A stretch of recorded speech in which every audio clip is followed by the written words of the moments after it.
On this week's show, we're discussing PlayStation's year ahead for 2025, what their exclusive studios are up to, and if they've got any surprises in store for the next 12 months. All that and much, much more on this week's GamerGuild Podcast. We're back!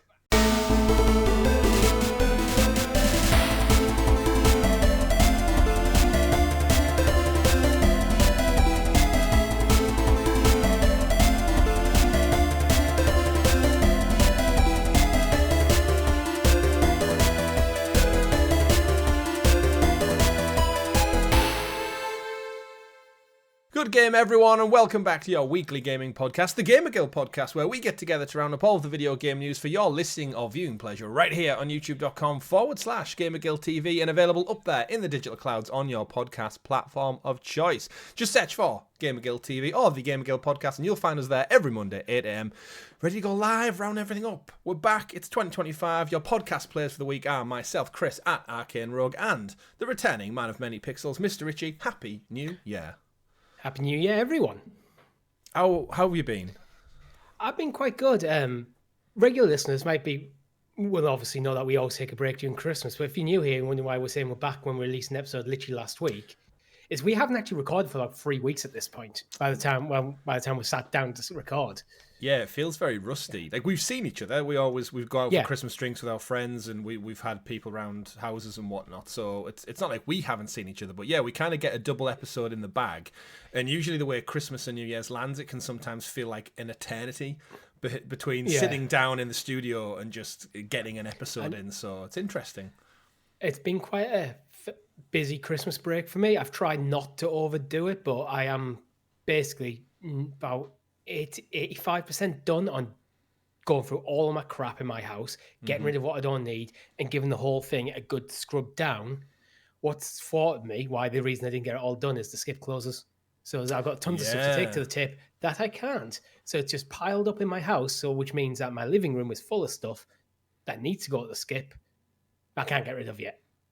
Burn it all to the ground, house included. Which means I can't clean my living room.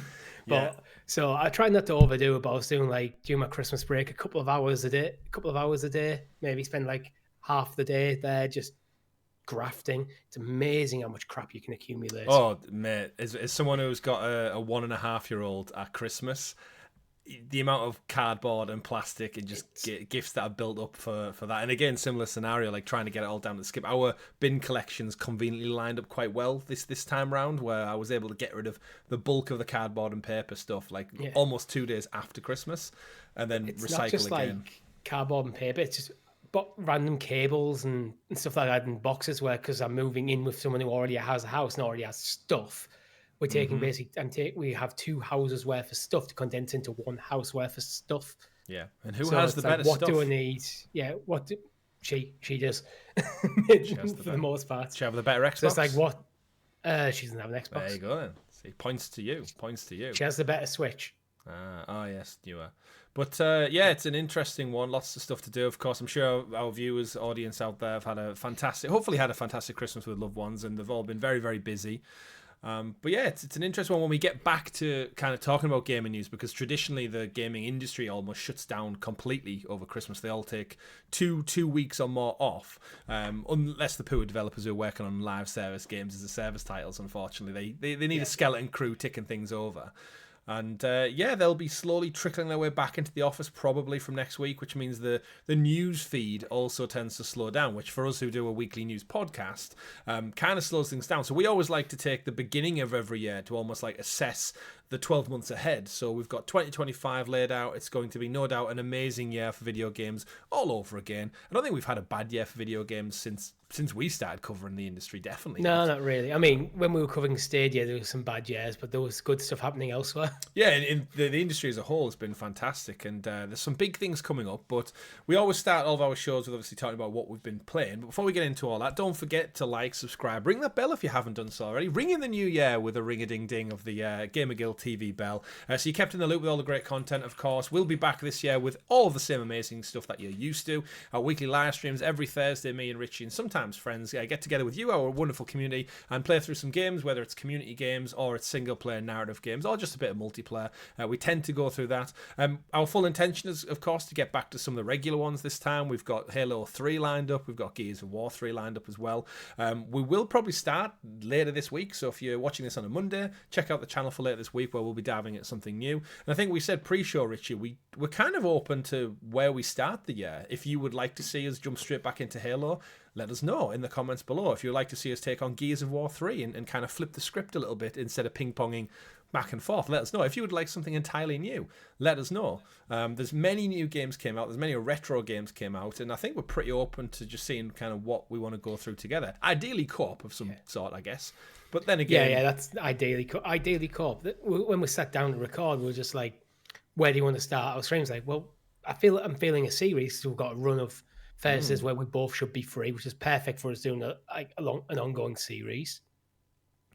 And it's like, where do you want to go? It's like, let's just ask you. What do you want to see? What would you like to see? Let us know in the comments down below if there's anything in particular. But of course, we are open to everything. I know we had a couple of people in the New Year's kind of questionnaire that they put out reference a couple of things. So just let us know if we get the majority vote. We're more than happy to dive into that one. Don't forget, we do have a merchandise store too. So do start your new year with some fresh swag. Head over there. I believe, Richie, if I'm not mistaken, there was like a New Year's sale. I feel like we made a big deal of it at the end of the last episode. Was it like January 1st to the 6th? Something like that. I can't. So if you're watching this on the Monday, this might be the last day for the sale. I think it was 20 or 30% off. So head on over to it now and check that one out. But of course, we have been off work, Richie, for a little bit of time, spending it with loved ones and stuff. What have you been playing this festive season in your downtime? Ooh, doing my downtime. So I've been playing quite a bit of Metaphor. I reckon we're about 3/4 of the way through the story now. Oh, so you put a dent in it. So I've made a decent dent. But other than that, still amazing game, still loving it. Other than that, I have helped my girlfriend get the platinum in Lego Horizon Adventures. Oh, hey. So I'll collect that again on Monday.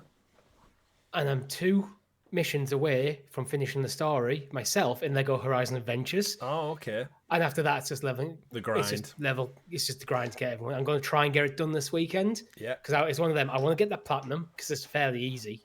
And then I can give it back to you. Wonderful. So I've completed Lego Horizon Adventures twice. Nice. It is a fairly short game, but it is a nice palate cleanser, right? It is. My only gripe is the same gripe my girlfriend has, is it's not a proper Lego game. It's missing. It's very simplified. You can't break 90% of the things in the world. There's no real puzzles to solve by building stuff. Yeah. It plays more like a simplified top-down Horizon game with Lego features. Yeah, it's like a Horizon platformer, isn't it? Rather than yeah, I am curious to know with the Lego license in hindsight, like how much. TT Games, WB, who obviously run pretty much every game made from Lego. I wonder what limitations or rules they kind of governed with the Lego license to say, like, you can have it, you can make a Horizon game, you can put it on all these platforms, but you can't just make a Lego clone game because that's our bread and butter. You need to do something different. To like, because then again, people might start, like, if they made the Horizon game and it did end up being an absolute stinker, it might reflect poorly on the Lego franchises. So I'm curious to know like what the politics maybe went on behind the scenes to do this. It's not the game I would have expected out if you've played a lot of Lego games. A lot of them are quite open world, which lends itself nicely to Horizon, which is open world. Yeah. It's not. You base yourself around Mother's Heart and you just go off. There's 4 biomes to go to.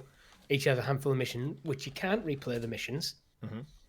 You just get the exploration at the end. That was a thought was going to help me with the grind at the end, and then it's like, no, that's not what we do here. We just have to go to the random places.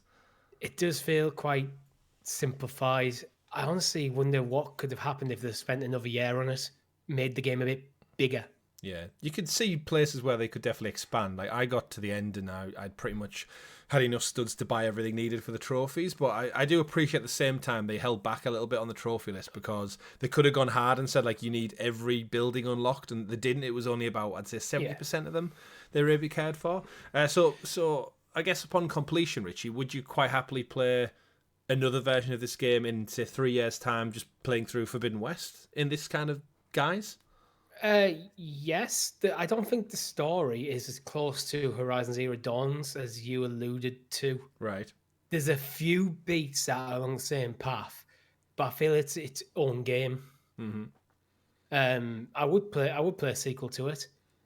I think the price might be a bit steep for the amount of game, though. I think it was 49, right? I think. Yeah, so 50 quid. I feel like it's that 10 quid probably a bit too steep for what is actually maybe a 5 to 10 hour game. Yeah. If you just mainline the story. Yeah, I think 35 to 40. It's a 10-hour platinum. So that's... I feel I want more than 4 biomes. Yeah. I want more than 4 characters. Yeah, that's a fair shout. And Teaser sucks. She just sucks. Oh, yeah, with her chicken bombs. Chicken lady. Yeah. I feel like they ran out of ideas with her to do something different. Errand was kind of crap as well with his hammer. It just didn't quite work in some situations. But yeah, I wanted to default to pretty much Aloy for most of it. And I played most of it as Val. In my first playthrough with my girlfriend, she was Aloy, I was Val. I played it on my own, though, that's why, yeah. So I didn't pick and choose. Another slight gripe as well with the co-op is... In previous Lego games, it goes split screen, dynamically. They've got rid of that, and what it does is it just teleports you, regardless what you're doing or where you are, to the other character. And if you're going through an area transition and you're more than 2 paces away, it will do the full teleport you over, which is actually slower than let me just walk. Yeah, it's ironic in a way. I guess because this is a PlayStation centric podcast this week due to how we're going to stagger these. For those who aren't maybe aware of what's happening, is we'll do a PlayStation one first, then we'll probably do an Xbox and Nintendo over like every single week leading through January, building up to basically what is going to be a big year ahead. But because they all are so quiet this time of year, we just want to look ahead really and think back. And this one's going to be the PlayStation one. I think purely because some PlayStation games for the PS Plus dropped this week, so it was like, oh well, there's some PlayStation news. We'll tie. We have one bit of news. With one bit of news to build into it. But talking of Lego Horizon Adventures and PlayStation, what other IP would you maybe want them to pivot over to and pick up in this style now? In this particular Lego style. This studio, you've done Horizon. Yeah. You could move on to a sequel, but PlayStation might go, actually, we'd like you to tackle this IP instead from our exclusive library. What would your immediate go-to be? The first thing that came to mind was God of War. Okay, like smashing stuff, bricks, makes sense. Yeah. A couple of characters. With the kind of reboot God of War, so the Norse pantheon. So he's got his hammer. Well, not his hammer, his axe, because that could work quite well. Other than that, Last of Us could be a bit out there. Yeah, but I'm not sure if Last of Us would work. Yeah, like the stealth elements and stuff. Uncharted could work, because maybe you might have to take a slight change with Uncharted, where and some Lego games where you're locked to certain characters for the mission. Yeah, but then you can replay again as any character. You might have to do that with an Uncharted, but that could work because it's usually Nathan Drake plus someone else on most missions in Uncharted. Yeah, that's true. So that could work. I think Horizon works well because it is a lot of like physical punching and hitting. Yeah. Whereas the other one's a bit more you're at a distance with a gun. So I don't think that translates that well to Lego. But Aloy's using a bow, so for Lego, gun versus bow. I think the bow has that like the tactile nature of like pulling back and aiming then releasing, whereas a gun is just bang bang bang bang bang. Yeah, bang. But yeah, it's interesting. There's obviously stuff to go into, and this isn't a PlayStation first party studio, so again, they could just like cut their losses now and go, it was worth a punt. Idea. I've just thought of something. Yeah, Infamous. It's a bit of a dead IP. It could be a way of testing the waters. Yeah, there's a lot of traversal. These anyway in Lego, a lot of Lego games. Yeah, and you could have different characters with different powers to traverse differently.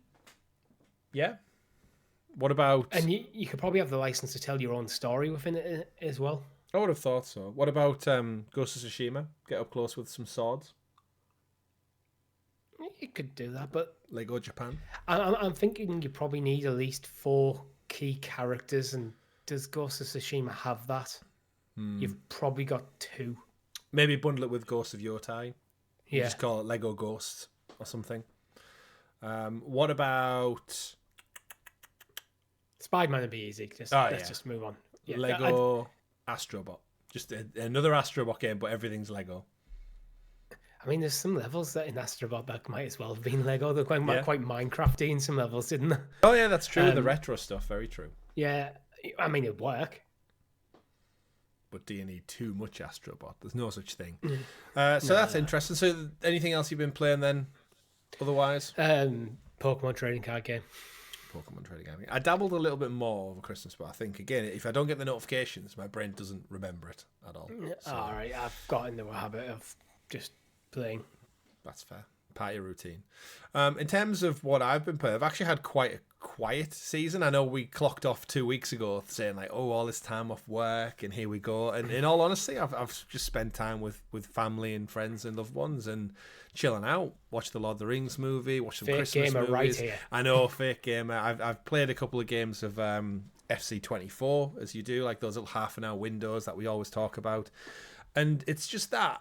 And we'll probably get into it in the podcast. There was actually a question I'll pull from. I was going to save it to the end of the show, but I'll bring it up now. One of our Discord members, Gary, wrote in the Discord server, just like you can. Actually, there's a whole thread for podcast questions if you ever want to write in for the show, saying, do you ever set yourself any gaming goals for the year ahead? Any amount of platinums that are wanted, total number of games you intend to play, or just take the year as it comes? I know life gets in the way, especially with families and work, so just curious of how you tackle things. And it was interesting because the question dropped in our Discord kind of as I was in this place of Christmas was starting to wind down. I'm thinking ahead to getting back to work where time is limited once again. And I finished obviously Indiana Jones just before Christmas. And looking ahead, there isn't really anything big on the horizon for me until Ghost of Yotei and maybe Grand Theft Auto 6. I like my big 2 tentpoles for 2025 that I know I'll be there day one to play. I guess Assassin's Creed Valhalla in February, so there's probably a big game lined up for me.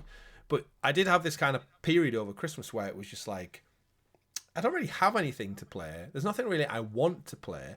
And I sat, as you do, like looking at my shelf of discs and stuff, thinking, could start Cyberpunk, not really feeling it. Could go back to The Witcher, not really feeling it. You know, when you just kind of just don't... I don't want to commit to anything because my brain's telling me I've got a whole year ahead of new games. But there's not actually that much that's in mine. And I think the same goes for you. So I guess to Gary's question, I don't set any particular goals. I do have a list of platinum trophies that I look at and think I always try and one-up myself every year. But then having a child kind of has limited that to it. I think I got like 12 platinums last year, I think was the total. So it's a good cadence. But just a little mix. I guess... Over to you, Rich. Is there anything in particular you scope out for the year ahead for games, or just take it as it comes? Usually just take it as it comes. I feel I'm in a fairly healthy spot with gaming where I only buy games that I actually want to play. I only buy them when I want to play them. I try to avoid just panic buying because something's £5 off in a sale that I might not ever get to. So I'm quite healthy there. I like to get my platinum trophies or 100% games, but if I feel like I'm burning out on a game before I get it, like it did last year with Final Fantasy VII Rebirth, I'm happy to just walk away and then move on to something new. I'd like to try and play more games day and date, but I'm also not going to really set that as a goal because then am I just playing the game because it's new? I'm happy to wait for the right time. So, like, I'd like to play Indiana Jones, but I don't know when I will. So I'm not stressing out over it. I wouldn't want to set myself a goal in terms of number of platinums wanted, because while I do like platinum trophies, I don't really consider myself a trophy hunter in that sense. I'm not playing games. For me, it's not about getting trophies. Getting trophies is a little extra cherry on the cake of what gaming is to me. Like, I like to get them trophies, but I'm not playing a game for trophies for the sake of getting trophies. Yeah, I never have really. I think that's something you make that decision in probably your early to mid 20s when you have all the time and supposedly disposable income that you should have, because you're at that perfect place in your life where time and money is usually at a rich point. In terms of it, I guess the year ahead, I think if anything, we just plan more for the show and the channel than we do our personal lives now because of the nature of content creation. We're thinking about you out there. I think maybe over the back half of last year, we could have been a bit more consistent. Me more so than you with the first live streams. But I was in the last year in the awkward situation where I was basically living in 2 different houses at once. So there'd be sometimes when you ring me, say your daughter got sick or something, you couldn't make a show. It's like I was in the wrong house, so then I just end up cancelling. Maybe I should be a bit better about that. Now my studio is in the same house where I actually live. Again, but stuff like that is like. But I'd like to be more consistent. I'd like, so that we try and get a live stream out every single week. Yeah, and that's the nature of. Again, I was just doing this as a hobby on the side. If we had no jobs, we could do it every day of the week, guaranteed, because we just set time aside through the day to stream, record, edit, all that other stuff. It's one of them things I think I told you about before. Although my house isn't that actually far away from my girlfriend's, it's a 10-minute drive. To get up on a Thursday evening, get dressed, get in my car, drive. You naked most of the time? Well, sometimes I'm in pajamas. Like to drive to a different house to stream for an hour or 2, and then to get back in my car to drive back. It was a bit of a pain in the ass. So I was glad once I got my new studio up and running. So now I don't have to do that. Yeah, I can't wait for you to get fully set up with all the LED lights. It is set up. We need more LED lights. But so nothing in particular. We will reference Hjorvar's question as well. We had another writing from Hjorvar basically asking about, love to see a prediction section in the January shows. What are people saying about State of Play is upcoming, Xbox Developer Direct's upcoming, the Switch 2 rumours, and I guess that whole question, Hjorvar, gets condensed into what will probably be the next 3 weeks worth of the podcast. So fear not. You're getting free, you're not getting a section, you're getting free episodes. Exactly. So we did see that. But so other than that, that's all I've been playing. So we are back. It's 2025. I have actually started playing Cocoon, I should say, before we get into it. Purely because, like I said, I was wandering around thinking, what do I play? Do I read a book? Do I start a new TV series? Like, where am I really at the beginning of 2025? And I thought, did a quick Google of like decent PS5 games with like that aren't too long, and Cocoon was like up near the top along with a bunch of other ones. I actually started playing it last night via the Portal. It's just a little puzzle game if you've not seen it before, Richie. It's essentially you're like a little like moth or a firefly or something.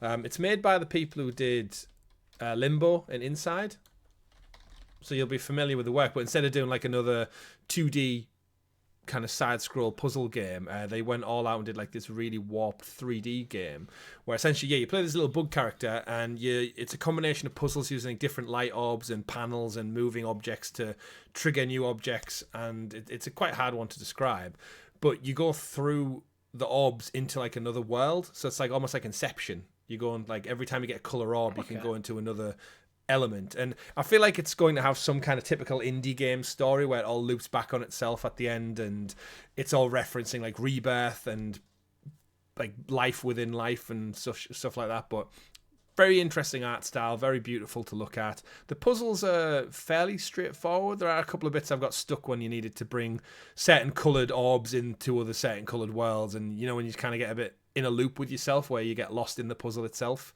But aside from that, it's got really good reviews, really good Metacritic. I think it won Indie Game of the Year, maybe last year or the year before. It won loads of awards for it. And I was going to say it was one of them that was, as an indie game, was very much on my radar. I did one where I couldn't tell you what the game is about, but I'm aware of it. Yeah, it got loads of recognition, so I'm glad that I kind of just decided to jump into it as like a little teaser. I think I'm about 2.5 hours in, so I'm probably about the halfway mark now. So, and the platinum is quite straightforward as well. It's basically find like a hidden mystery person in each object in each area, and then complete the story. So hopefully, it's just by the time next week comes around, I'll probably have my first platinum of 2025. But that's not what our audience is here for. It's just talking about what we're playing. Of course, do let us know in the comments or in our Discord server what you've been playing over Christmas. We do like to see what our audience is up to. Any recommendations, get them in there as well. But let's get into the news, and we can't do that until Richie introduces us to the very first graciously gathered GamerGuild Gazette, aka the New Year's News. The New Year's News. And of course, the news is always brought to you by our wonderful guild heroes, the fantastic folks who support us that extra little bit further, just like you can, from as little as 99p. You can get early access to this very show, exclusive stickers and badges next to your name in our live chats, and any other content we drop for you as well. But more importantly, it helps us support us, it helps us grow. We push past the 2K mark, Rich. You've been seeing a nice bit of traction recently. So if you listen on podcast services, if you listen on YouTube, thank you very much for supporting us for our 7th year of content. 7th calendar year of content. 6th year, actually. Is it 6? Damn it, I got that wrong. Maybe 7. 6, yeah. 2019, 20. We've just had our 5th year anniversary, so it's anniversary plus 1. 5. I've got 7. 2019, 20, 21, 22, 23, oh, 24, yeah, of 25. course. Yeah, you're right. Yes. Yeah, we've made content in 7 years. Calendar years, yeah. That's the stipulation. But, of course, let's get into the news, Richie. Story number 1, we have our PlayStation Plus games, claimable games for the month of January. And they are as follows. Starting on January 7th, playable and downloadable and streamable for some parts. Suicide Squad, Kill the Justice League on PlayStation 5. Need for Speed Hot Pursuit Remastered for PS4. And the Stanley Parable Ultra Deluxe on PS4 and PS5. So, Richie, we're kickstarting the year with Suicide Squad, Kill the Justice League. I thought 2025 was the year where we never had to talk about this game again. But PlayStation went, nope, you can have a dead game for free as part of your subscription, of course. I mean, the season pass hasn't finished yet, right? They've got one.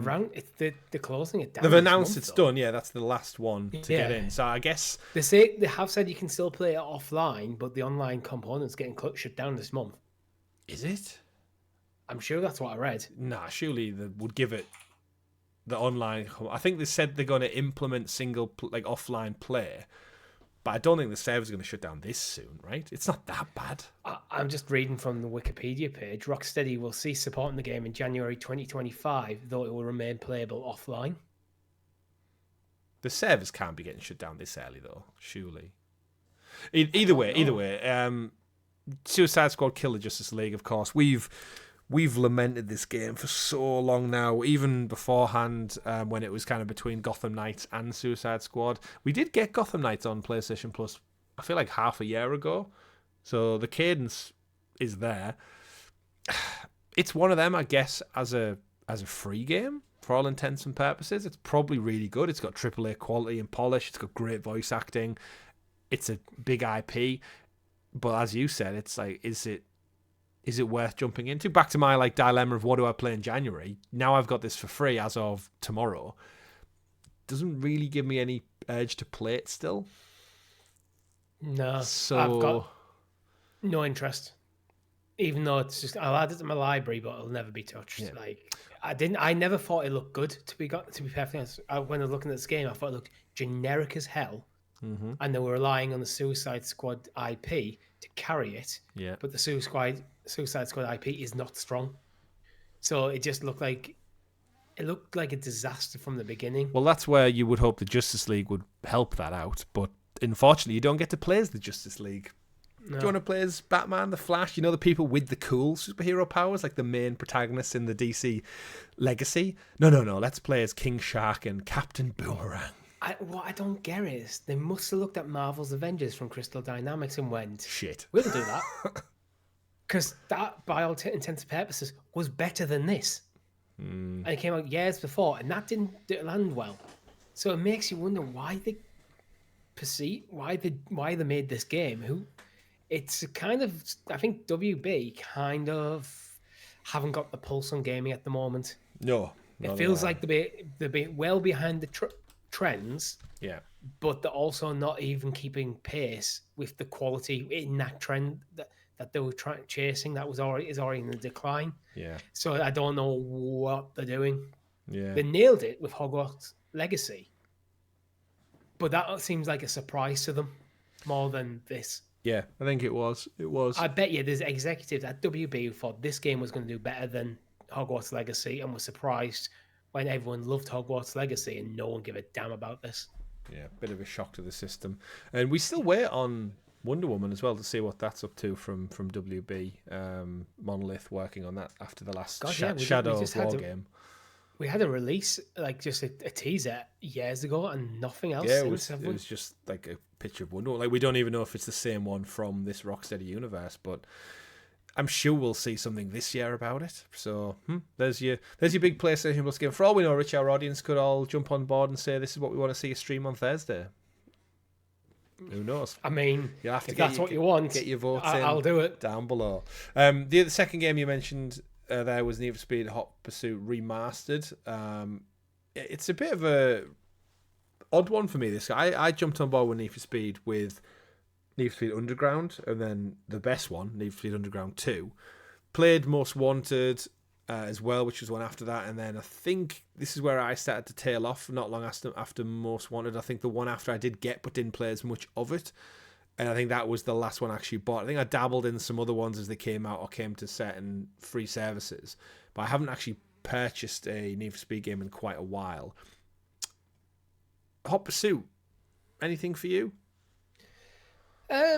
Not really. I'm not really into my racing games. I might check it out one evening if I fancied it, but unlikely. I mean, it got a remaster, so it was obviously well reviewed enough for it to get a polished version. Yeah, it's the remaster we're getting, isn't it? So the original was PS3. So this is a PS4 remaster of a 2010 game. Mm-hmm. Remaster, not remake. But if the game holds up, the game holds up. Yeah. Curious one. But it's not drawn my attention, to be honest. Yeah. And then probably in a way the best game of the lot is the Stanley Parable, which is the deluxe edition. This is one of those indie games that I know nothing really of. If you told me about it, I couldn't picture what the game looks like, but I've heard of it. It's revered so well. I think it's a puzzle game. If I remember rightly, this is the game where the kind of narrator tells you what you need to be doing as you play through it. It's quite a unique experience. I've not played it, but again, it's one that I think I think you are right. This is the standout game in this, because by all reports, it is actually a really good game. I'm trying to find its reception. At the moment, it's on 4.5 out of 5 on Steam. It got 9 out of 10 IGN reviewed. What's the synopsis of it? Because I feel like in my head, it's the same kind of comedy you get from Portal. With like a Stephen Merchant character telling you what to do, where to go. And I know you solve puzzles to kind of go about the business. It's like a walking simulator puzzle. Yeah, so reading from the PlayStation blog, the Stanley Parable Ultra Deluxe is an expanded reimagining of the critically acclaimed award-winning indie game, Stanley Parable from 2013. Everything that was in the original Stanley Parable is here, preserved just like it was in 2013. But it dramatically expands the world of the original game, blah, blah, blah, blah. The labyrinth has just got bigger. And that write-up isn't actually very good. Reading from Steam, the Stanley Parable is a first-person exploration game. You will play as Stanley, and you will not play as Stanley. You will follow a story. You will not follow a story. You will have a choice. You will not have a choice. The game will end. The game will never end. Yeah, if I've got like Alan Wake vibes with like the loops where you go back in on yourself a couple of times, and it's like, am I the story now, or am I writing the story, or am I reading the story? And it's got a good vibe to it. It's almost got like a Remedy tint to it. But yeah, I'm getting that Portal 2/Remedy vibe. But it's done enough to get a deluxe, an ultra deluxe edition anyway, as the title suggests. Yeah, I mean, this is one where it's just been almost universally praised as an indie game, or at least the original 2013 release did.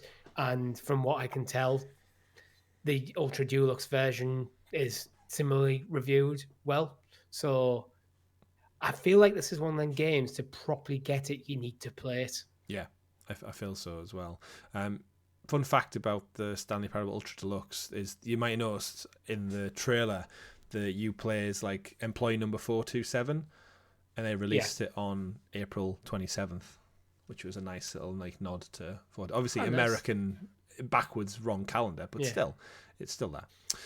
Brilliant, and that's your PlayStation Plus games, and that is pretty much the only news story for the week, which brings us to the kind of big topic of the show, inspired by Hjorvar, and we were probably going to do this anyway, sorry, but PlayStation, let's sorry for writing in, but I mean, great minds think alike, right? Yeah. And let's start by looking at PlayStation's year ahead. They had a pretty strong 2024 without really having to do much. They celebrated the 30th anniversary. They got a couple of really good second-party deals out in terms of Rise of Ronin did really well, Stellar Blade did really well. They had Final Fantasy Rebirth, just off the top of my head, and that's not including... Did Rise of Ronin do really well? It did okay. It reviewed well. I don't know how well it sold, but in terms of like a second-party deal, it did better than things like Forspoken the year before.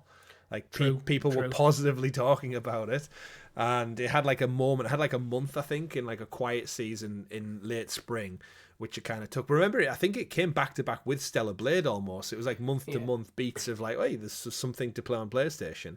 I feel like Rise of Ronin kind of came and went. Not necessarily a bad game, but also not a standout title. Yeah, I agree. You know, kind of, if it was made by it could have been made by Ubisoft. Yeah. Where like it's just like a solid 8 out of 10. Low 8 out of 10. Just there you go. Yeah, absolutely. And it didn't do enough to get me in as a PlayStation fan, so it didn't look first party quality enough to convince me, I think. I think there was just bigger stuff around it. Yeah, most likely. And then obviously they rounded out the year, as I said, with the 30th anniversary celebrations and Lego Horizon Adventures, which was available on Nintendo Switch, and Astrobot, Game of the Year award winning, GamerGuildTV Game of the Year award winning Astrobot. So again, a quiet year on all fronts from the first party, but then all around actually a really solid year. From, if you think about, you can have a really good year without really doing much, input much little effort in yourself. It seems like a win-win, because on the other side of the coin, you got Xbox trying their absolute hardest and seemingly still can't get that traction and the sales numbers for the hardware that they so desperately want. But did end the year strong in Indiana Jones, and we'll talk about that in the weeks to come. But looking at PlayStation, Richie, we're big PlayStation fans. We'll be playing our PlayStation 5 all throughout the year of 2025. But let's focus in on their first-party studios. And we've got a list up here on the doc. Do let us know in the comments below what your thoughts are on these studios. But I feel like we've been saying for almost, feels like 2-3 years now, what are PlayStation's first party up to, because they've been very, very quiet. And we actually do know a little bit more, of course. We know about Ghosts of Yotei now. We know about Naughty Dog's Intergalactic. We don't know when they're going to come. We don't have a solid date. We've got a year for Ghosts of Yotei is supposedly coming this year. But let's start at the top then with the ones we know. So Sucker Punch, famous for Infamous and Sly Raccoon back in the day. Ghost of Tsushima, both of our favourite games of probably all time, easily. Fantastic title, gorgeous and fun. I've platinumed it twice. Same. It's the only game I can say that about. It's that damn good. And Ghost of Yotei, so going with a different name, different location, different protagonist. That's after Grand Theft Auto. I think that is my probably personal most hyped game for 2025.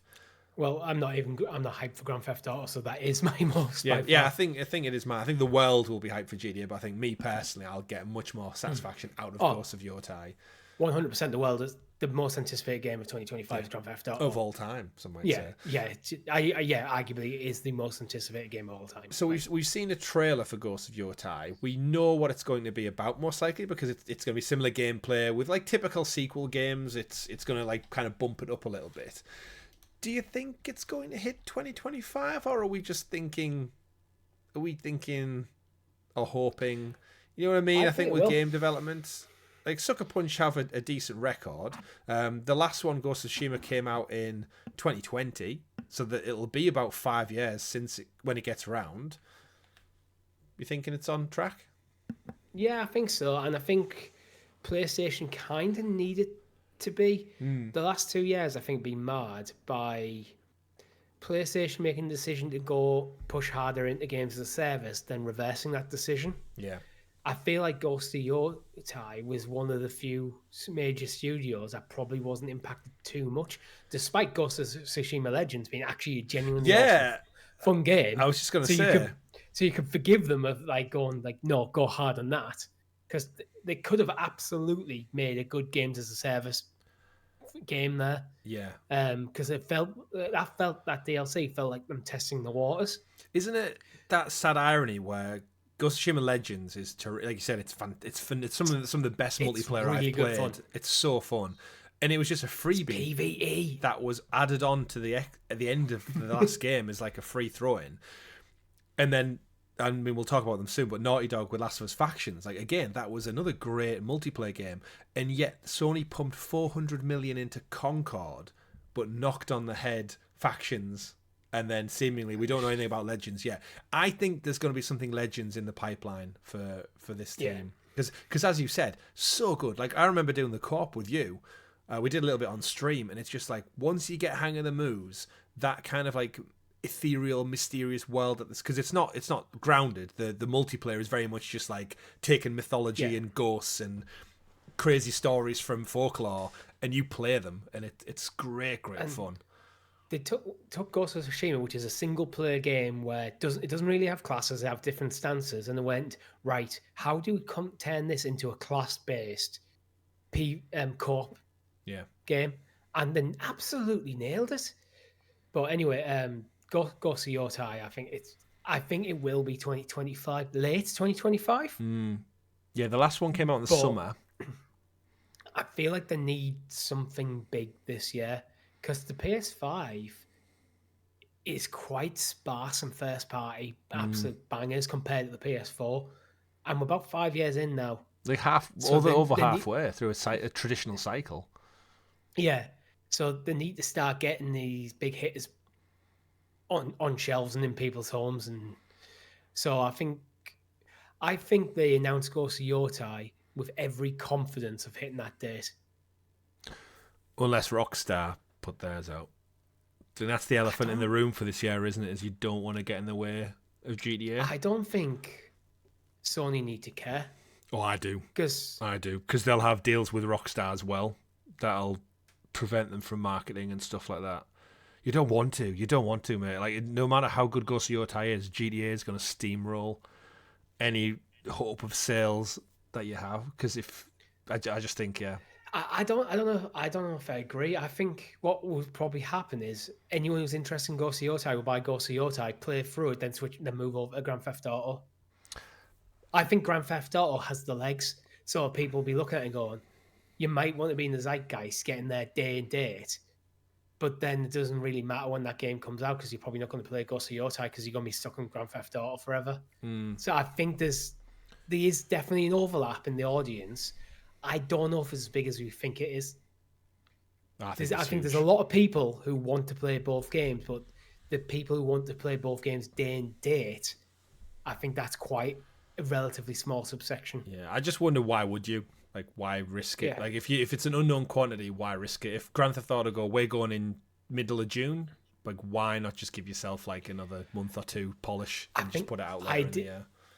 Oh, yeah. I mean, if you haven't announced a date and Rockstar go, he's our date, but I wouldn't move to accommodate it. I think you should have a bit more confidence in your game. And the thing is, as anticipated as Grand Theft Auto 6 is, it could actually be terrible. It's not going to be. I do not believe that. Yeah, no, I think it's likely. It's too much money. But people could get their hands on and go, not feeling this, and go back to Grand Theft Auto 5. They could. So, Ghost of Yotei then, pretty much guaranteed. I think back end of the year seems like a safe bet for it. Unless we get a surprise PlayStation State of Play or something that goes, it's out next month, but very, very doubtful. Do you think Sucker Punch have anything else in the pipeline? Do we have another Infamous there? Do they have a second? Like, most of the other studios have like grew to a size where they're able to spin off. Naughty Dog with it, Uncharted 3, The Last of Us. Guerrilla did it with Killzone and then into Horizon. Do we think Sucker Punch has got the chops to have grown to a point where they could actually maybe have a small incubation unit working on something that isn't Ghost of Tsushima? Like, I'd hate to think they're just leaving Infamous behind because it is a great fun series and I'd love to see another one. But did the last one, Second Son, sell enough? I don't know. I feel like there's something to be said for staying small and focused, keeping the team, trying to keep the team roughly the same size, and going, We're going to work on the next Ghost game. We're not going to split the team into multiple different teams working on a million different games. I mean, it can work with some like Insomniac, so it can be done. But sometimes I think a studio can get too big for its own good. Yeah. And you lose that bit of intimacy in the creative process. Yeah. So I kind of hope if they do, it's like a small big title situation. Or this, well, Ghost of Yotei is this big thing they currently work on. The next game is maybe very early pre-production, or like a smaller experience. Yeah, I personally would like to see them, similar to Insomniac actually, would like to see a new Sly Cooper game, because it's been a while. That could be the slightly smaller experience. And when I think of Insomniac, they've got out the massive Spider-Man game, but then they also managed to squeeze out a Ratchet and Clank game. That was like a 12-hour experience with a cartoon aesthetic, so it doesn't push the boundaries of reality. It's not as narratively heavy. Exactly, yeah. Just a couple of simple levels, A to Z. Find some, a lot of work, do some stealth. A lot of polish goes into it, but that's what I mean by a smaller, in quotations, like kind of experience where it's not going to be an 80-hour open world experience. It's going to be a 15-hour. Yeah, absolutely. 15 to 20-hour like puzzle platformer. Yeah. So that's Sucker Punch. And what we could have our audience do, if you want to participate, is list the studios down in the comments and just give us your best predictions and anticipations of what you'd like to see. Moving on to the next one we do know about, Richie, Intergalactic: The Heretic Prophet, which is the recently announced, we got at the Game Awards, the new Naughty Dog game. We don't have a date for this one. It was just the big grand reveal trailer. Obviously, lots of quote-unquote controversy around this. We covered it on the 2 weeks ago on the podcast in terms of the woke agenda and stuff, which we're not going to get into here. We're purely going to talk about gameplay. We've nipped that in the bud nice and early. This game's one where I think, similar to a lot of people, like, I'm surprised Naughty Dog went sci-fi, but at the same time, I'm sure I have so much faith in Naughty Dog. They've not made a bad game ever in their history, and I very much doubt they're going to start now. But do you think this, 2026? Again, similar boat to Ghost of Tsushima. The Last of Us Part 2 came out 2020, not long after Ghost of Tsushima, and they've had 5 years. We've talked just recently about Last of Us Factions multiplayer live service being cancelled. So now you'd imagine everyone at Naughty Dog is now full on production on this game. Yeah, I think Factions has been something that's hung over Naughty Dog probably for a bit longer than they probably would have wanted. This game might have been 2025 if it wasn't for Factions. Yeah. Or at least an attempt. I think it's probably going to be quiet this year for us. I think we're looking, maybe this might be their big game for 2026. Think maybe next, or even 2027. 7 years between games is yeah, but it's 7 years between games, but they've failed to make a game in between. Yeah, they've remade Last of Us, everything. The remade Last of Us Part 1, then the remastered Part 2 as well. And so they've had stuff coming out to fill the gap, but it does feel like, you know, when I say like this big little game situation for the studios, this is where they could do with a Lost Legacy or something. Yeah. Something this year that is going to be a smaller experience. If Heretic Prophet's going to be a 2027 game, just to keep something ticking over a bit. Yeah, I mean, what was the Last of Us roguelike edition they added last January with the Part 2 round? So they did add another gameplay mode to it, if you recall. But yeah, you're right, it's not a story-driven, like what Naughty Dog are known for. Yeah, I can't wait for this. I do think they'll let Ghost have maybe this year, and then next year will be the big one. I could see this being June 2026. And hopefully maybe at next year's, or this year's now, Game Awards, we'll probably see the first actual gameplay and another trailer. I think my prediction is it's quiet till late in the year. Once Ghost of Yotei comes out, then that's when I think you start seeing gameplay or them talking more about it. Are we now then in a world where Naughty Dog get one game out per generation? Possibly. I hope not. I think they should be aiming for 2 or 3. But again, I think Factions was the problem. Yeah. Because they spent years working on a game and scrapped it. Yeah. So the roguelike addition to Last of Us Part 2 might have been reused assets from Factions and ideas. Yeah. Shame. just you know what, we're doing this remaster anyway. Let's throw a couple of extra bonus IDs because we've already got the content there. Yeah, such a shame. Well, Such a shame. Factions would have worked brilliantly. But yeah, so Heretic, we don't really know anything more about other than what the trailer's shown us, getting that little snippet of what seemingly might be gameplay. But yeah, I mean, I trust Naughty Dog, so I've no problem. It is a shame we don't have anything Uncharted from them, because again, Uncharted's one of them franchises where I think the gameplay is so fun that I'd just like to see more of that. I think Uncharted is definitely the series this year that I'm hoping to get back to, just to enjoy them all again. But I did that last year. It was awesome. Yeah, I think that is my plan. It's probably going to be my big one between now and probably Assassin's Creed, so probably this month, actually. And I do have The Last of Us Part 2 to play ahead of Clickercast Season 2 starting, because again, aside from having the game, Naughty Dog, I guess, have had a Emmy Award-winning TV show, technically, if we want to go off that. But Intergalactic will wait till 2027. And while we wait for that one, Richie, let's move on to our next studio, which is Guerrilla Games. We've spoke at the beginning of the show, Lego Horizon Adventures. Wasn't done by Guerrilla, but obviously it was done in tandem with Guerrilla. Do we think Guerrilla, I guess, are probably one of the other big studios as part of Sony's first party? I think a Killzone reboot or remaster is probably off the table. Do we just suspect Guerrilla are now pretty much into full pre-production on Horizon 3? Possibly. Didn't they announce talk about Horizon MMO and things as well? That's not official yet. I think this is the stuff that just came from leaks. Yeah, there's a MMORPG, but that's not been done by them. It's been done by a Korean studio. True, if I recall. They'll have the fingers in that part. Oh, absolutely. I think we get an announcement for Horizon 3 this year. I don't think we'll see a game from Guerrilla this year. Unless it is like a Killzone reboot or remaster, which is probably a good idea to test the waters on the franchise. Well, because they already have with what do you call Helldivers? Yeah, Helldivers, and they were in Astrobot, the Helghast as well. Yeah. So they've had, I guess, like frontline relevance, if that's the best way to describe it, in recent months.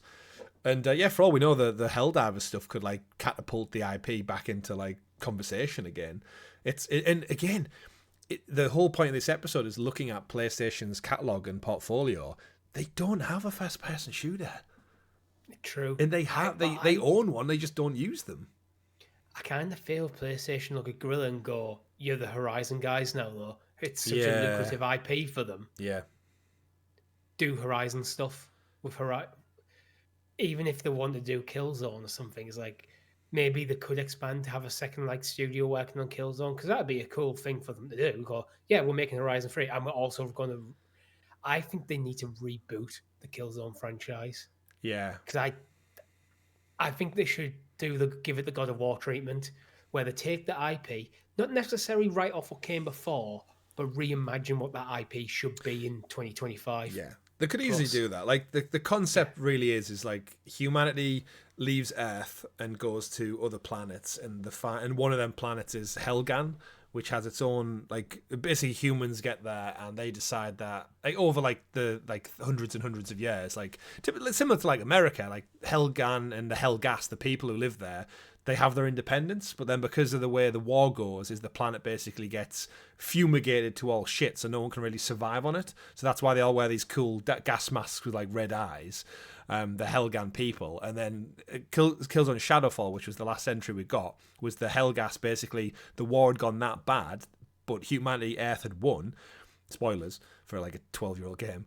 Helghast was that fucked up that basically the humans went, you know what? It's only fair that we give them asylum on our planet because we fucked up theirs so much in the war. So then Killzone Shadowfall basically focuses on like rebel groups of Helghast on Earth. And it's kind of like this interesting political dynamic between, actually, yeah, you're at war, but then you mess up the planet so bad through, I guess, war crimes by like using gas and stuff like that and nukes, that you kind of owe it to them to give them like safe haven in your own place. And you can imagine the politics that kick off over that. So there is 100% a story to be wrote in. They're essentially space nasties, the Helghast, as well. So you've also got like some really cool elements, really cool stories. But as you said, like a first party shooter, like you can go back and play any Killzone game and you'll have a great time with it. Yeah. And for what Sony want, the multiplayer was great as well. It was just classic multiplayer shooter, capture the flag. Now, that's something I'd avoid.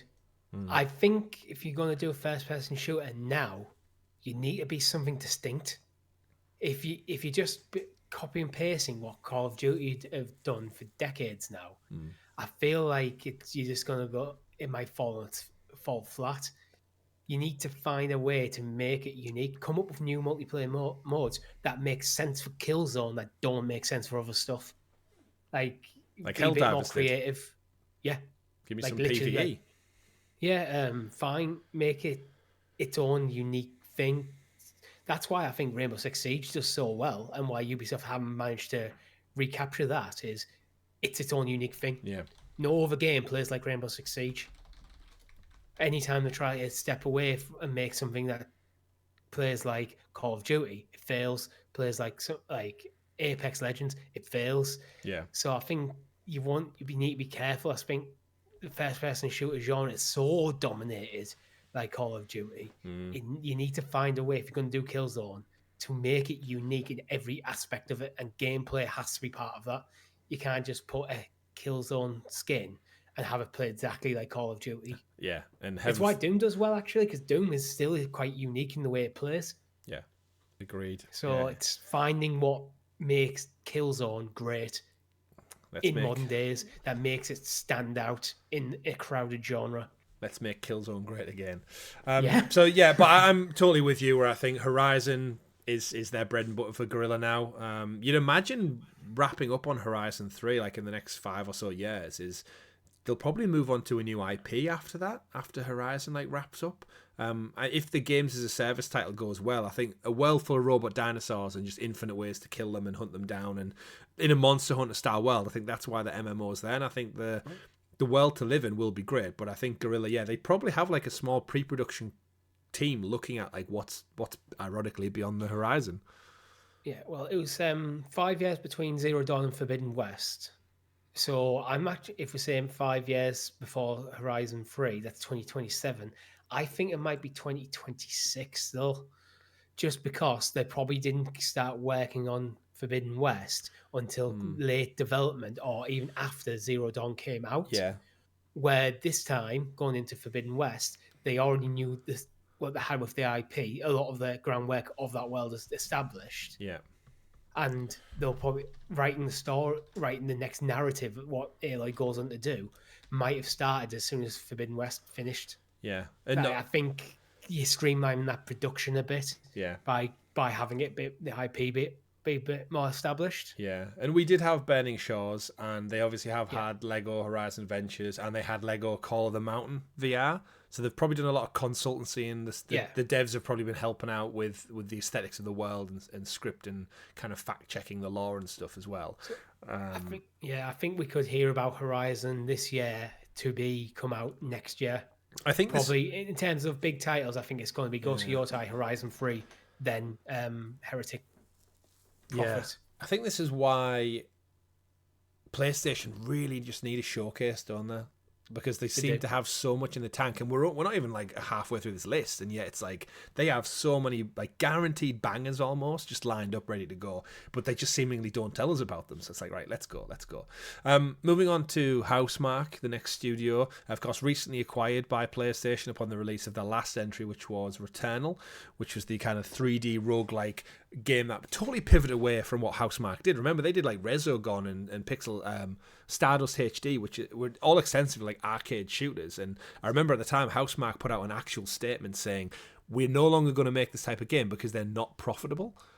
And then they went into the shadows, and then they came back, and then upon the announcement of Returnal, it did really, really well. It's PlayStation exclusive.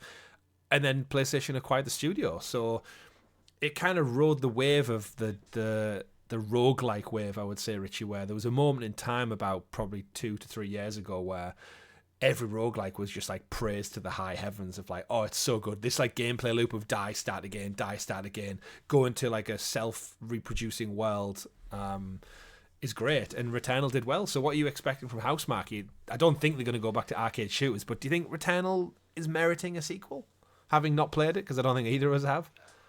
Yeah, actually, I do. I think it was received very, very well. People do like the roguelike genre. It was a unique twist on it.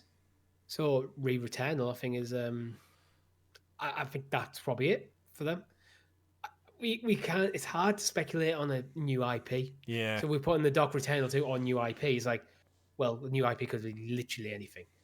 Like we've just been talking about Guerrilla. They went from Killzone to Horizon, very different styles of games. Mm-hmm. So, and Housemarque went from arcade shooters to Returnal, very different Yeah. styles of games. So, are they going to reinvent themselves again? I feel like we've got a Returnal 2 or something similar before they maybe move on. Yeah.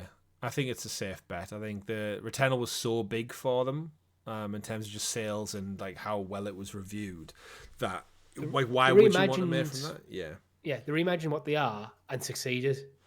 Yeah. So I think they're on the right track. So yeah, they almost did an Arrowhead, like with Helldivers, going from like the original and like going third person, and basically pushing their boundaries to something that the studio had never done before. But at the same time, in PlayStation's wheelhouse, yes, it's third person. It's very different though to a traditional Sony first party. It actually has something different about it, which is I think underappreciated. Something new. It adds that diversity to the library. While yeah, it is a third person shooter, which Sony have loads of. It's a roguelike, yeah, which Sony don't have a lot of, and have been dabbled with God of War, given Valhalla, yeah, yeah, and then Last of Us, and that is probably on the back of Returnal. Yeah, so the devs people like this genre. Like let's test it out in other places. Yeah, crazy, isn't it? So yeah, so I think it's Returnal 2. Yeah, I agree with that. Moving on then from Housemarque to Bend Studio, Sony Bend. So we know Sony Bend's last entry was Days Gone on PS4, and before that it was Uncharted Golden Abyss. I personally, I think both games are terrific. I think Golden Abyss is not the worst Uncharted game, which is a long list, but I think it's better than the original Uncharted. So Naughty Dog's original entry in the series, I think it's better than that, even though it runs on the Vita. Days Gone, I thought was a huge step up. They had the problem of, I think it took them 7 or 8 years. So they almost had that like Rocksteady problem where it's like you were on the pot for so long. It's kind of like, right, time to shit or get off it. And Days Gone came out and it got loads of comparisons with The Last of Us, unnecessarily so. It was open world, zombies or Twitches, I think they were called, but they had the same horde mode that you get from like World War Z. Had a really interesting story, really well acted, and for all intents and purposes, it is a PlayStation first party game. It had some slick UI, and I thoroughly enjoyed Days Gone. And then, seemingly enough, so did the public. Because if you remember, Sony very quickly went, "We're not doing a sequel." They pitched one, "We're not doing it." But then, if you look online, this game's got nothing but love. I think. It's aged well. What tripped it up was, if you recall, upon launch, the review codes that got sent out, there was a huge day one patch that fixed a lot of issues, but all the reviews, the way the review embargo window was, is all the reviews got locked in prior to the patch. So basically all these reviews came out at like 6, maybe 7, and then everyone who got the game at launch, all the public, the consumers, myself, got it and were like, There's no bugs, there's no glitches, not as many anyway, and it was great. It does. It's one of them games that makes you question how should we do like scored reviews nowadays with games coming out with big day one patches. Yeah, what the reviewers played and what you as a consumer play are not the same product, so they're not really comparable. But review scores do have a massive impact on the sales of games. Yeah. So where do you do that? I know a lot of companies now start doing live reviews, so they'll update the reviews. But the problem with that is, once you hear that number, are you going back and reading the review every time they update it because of a patch? I don't know. It's a difficult one. I don't know where they're going next. And actually, I do know where they're going next. They go Bubsy. Go back to Bubsy. 1996 Bubsy 3D. That was Bend. No, yeah, I know it was. Bend, but it's what became Bend. The devs, yeah. And the biggest thing that I guess solidifies Days Gone as like a cult following is, if you remember, when it came out on PC, it sold huge numbers. Looking at the stats here, their biggest seller is Horizon Zero Dawn, 3.3 million. The next one is God of War, 2018 reboot, 2.5 million. Days Gone, 1.7, which puts it ahead of Spider-Man at 1.3, far ahead of Uncharted, the Legacy of Thieves collection, far ahead of Miles Morales, and hugely far ahead of Sackboy: A Big Adventure, of course.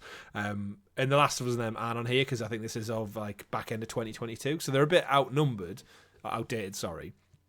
But yeah, nearly 2 that million. Initial PC launch. Yeah, but I reckon that it's passed since 2022. It's definitely past the 2 million units sold on PC alone. So the game does well in all of the places, apparently, except for Studio's corporate office. And Bend have been working on something new for so long, and the rumor is a Siphon Filter reboot. But when we're talking about Killzone and stuff, I don't think there's that as much love for Siphon Filter as I guess the games industry think there is. Like, do you have any real I don't think played it. I think I played I never played it. I do remember hearing about it though. It's one of them games. I think when we were kids, probably Rob played it. I think feels PlayStation's answer like Splinter Cell is from what Splinter Cell meets Metal Gear Solid would be the best way to describe it. I hope. Not a bad thing to have in your locker, PlayStation. I don't think it'll be Days. I don't think they can go back to Days Gone. It's too toxic. Yeah. The former head of the studio with the launch of Astrobot was a dick. That's unfortunately is one that is salted earth. You probably need to move on from that a bit. Mm-hmm. I think a Siphon Filter reboot in the reimagining, probably not full of reimagining of what a Siphon Filter game is, because third person stealth shooters, not that many of them. No, the biggies you think of are like Splinter Cell, are like Metal Gear Solid, but Metal Gear Solid Delta didn't come out last year. Yeah, and there's no word on Metal Gear Solid 6, and there's a whole Kojima situation. Mm-hmm. Splinter Cell, Ubisoft occasionally do a little tease that they to let you know they remember Splinter Cell, then do nothing with it. Yeah, I think there's a gap in that market that Bend have the chops to fill, and they have an IP which could fill it. I don't think Siphon Filter has the same level of love that something like a Splinter Cell or Metal Gear Solid does, but it is remembered. Yeah, I don't think similar to my Alan Wake theory is that I don't think the name Siphon Filter means anything. It's just one of them things. Like Alan Wake, Siphon. What does Siphon Filter like? I guess you could argue Splinter Cell doesn't really do that. Metal Gear Solid is just a random bunch of words, but yeah, I don't know. Yeah. The name Siphon Filter just doesn't sit with me. Again, I'd have to defer to our audience to let us know if there's it's huge. I feel it's a cult classic. Yeah, and I feel it's one that could take a step up and become. I don't know. I feel like that's in the category of a modern Siphon Filter game. Mm-hmm. Could be absolutely amazing. Yeah, they're. It's interesting. Stealth action shooter is. I think we do have a bit of a lack of them. Yeah, I think with Ben, the risk I guess is if the next game isn't great, that could spell the end for them, which seems like an insane thing to say. Talking about how the numbers of Days Gone actually sold really well. And in hindsight, it reviewed really well with the actual consumers, not the reviewers. Personally, I think this is the studio you give Uncharted to again. They literally have a track record with the IP. Naughty Dog seemingly don't want to do it. They've literally made a game that was reviewed great. And your first job is to get Golden Abyss running on the PS5. They could remaster Golden Abyss, get it on there, then do the next Uncharted. I mean, that's a great first step, right? But with Naughty Dog's input. Yeah, and work with Bluepoint, who remastered the original trilogy for PS4. Then you've and all of these are under the same umbrella as Sony, so I can't imagine that they don't have this conversation. Like, does Neil Druckmann not go to Herman Hulse and say, we can't do anything with Uncharted because we're so focused on Intergalactic right now and The Last of Us Part 3. I want to, but I can't. And he goes, right, well, who have we got in our wheelhouse? We've got Bluepoint, who worked on all 3 Uncharted games, and we've got Ben, who literally made a brand new standalone Uncharted game. What are they up to right now? Well, one's last game was shit and didn't do good, apparently, and the other studio are just working on remasters, but we'll give them a promotion to working on their own game. What could that be? It's such an interesting world. I don't believe that Neil Druckmann doesn't have notepads with outlines of plots for potential Uncharted games written down, because absolutely. he's a writer. And at the end of the day, he is fundamentally a writer. Yeah. So this is what he does. He will be sat there. Sometimes he'd be sat there in a coffee shop, probably with his wife or his kids or whoever. I don't know his family situation. And an idea will come. He'll pull out a note section on his phone. He'll write it down, and he'll probably get home and draft it out. Because that's kind of what writers do. Yeah, scribble. So I can't see him not having a few potential plot outlines for what the next Uncharted game could be. Yeah, same. I agree. So he could flesh out his ideas and give it to another studio, a Naughty Dog consult on it. Yeah. So you get the same quality of writing coming from Naughty Dog, but then another studio's making the game. Yeah. And Ben could be it. And Neil's almost got to that point now where he's almost turning into a Kojima, where I don't think he needs direct involvement in the games. He's almost like, because he's doing the TV show as well, he can kind of just almost like consult. He's almost like a consultant leader of, like, he trusts his teams and the projects. The IP's strong enough that everyone working on it has a good understanding what the IP is and what the characters are. This is the thing I think with good characters.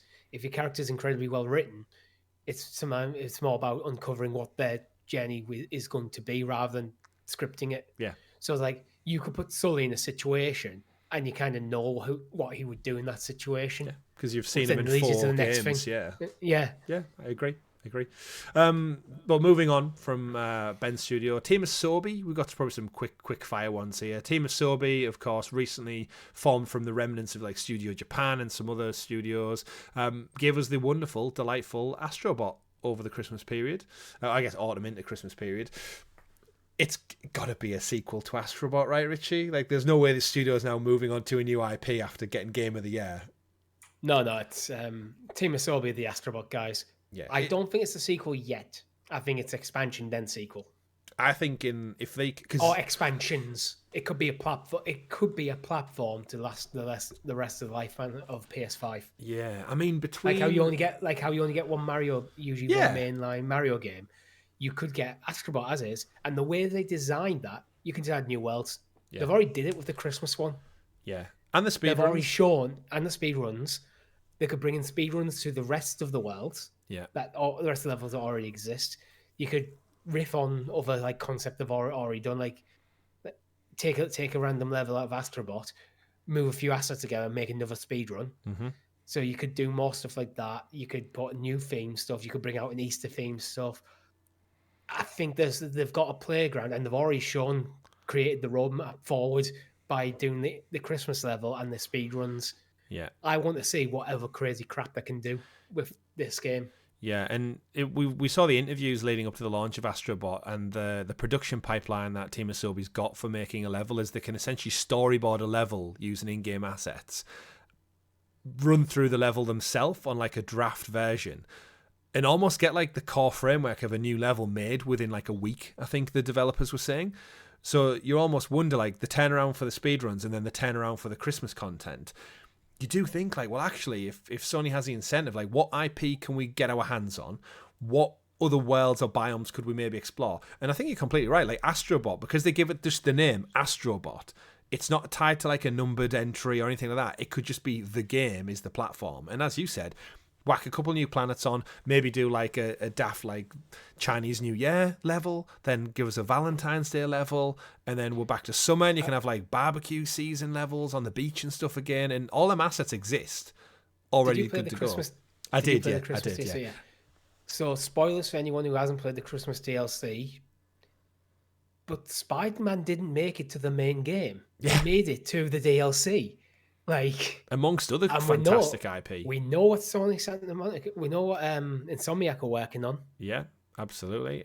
So this is the thing with Team Asobi and Astrobot. They can use it as a platform and they can cross over. You could see a Ghost of Yotei crossover this year. Yeah. You could see an Intergalactic crossover. You could see more Horizon crossover stuff. They can just do what they want, and they've made it so unashamedly PlayStation. Mm-hmm. Go nuts. Yeah, Astrobot was arguably the biggest celebration of Sony's 30 years than the actual 30th anniversary celebration was. Yeah. And I, for one, would quite happily just return to the game every other couple of months. I did the Stick speed a VR runs. mode in, why not? May have You've already beat, shown that it works in VR. yeah, may have beat all your speed runs, by the way, Richie. Sorry. Every single one of them. I think so, yeah. Nice. But First time, or did you have to go back and redo? I think until one you or beat me? two I had to redo again. I think the one with the monkey climbing. Oh, so hard. Yeah, that was the one where I was like, do I even have the patience to try and beat people's scores? I did that on the Portal. Wow, that's impressive. But yeah, and I had to beat my brother's scores for a few of them as well. So just I could message him and be like, haha, unlucky. I mean, you own the game, I don't. So Exactly, yeah, exactly. Next up, we've got Polyphony, also called Polyphony if you're a younger version of Chris. That's what I used to call it. The Gran Turismo studio, I guess, Richie, without really having to think too hard about it. There's another Gran Turismo? Yeah, I think this is an easy one. 7 was 2022. Probably, again, it feels like maybe 2026. Yeah, of course, we got the My First Gran Turismo, if you remember, that stealth drop during the celebration. So there was a new entry technically just a couple of weeks back. But I guess Gran Turismo's just always one of them that you don't want this studio to really do anything else, do you? This is what they do. I said maybe 2026, but I think I want to take that back. I think they might just keep 7 going. I don't know how much. I'm not really in. It's not really on my radar much. Have they been supporting it? Because there was 9 years between 6 and 7. Yeah.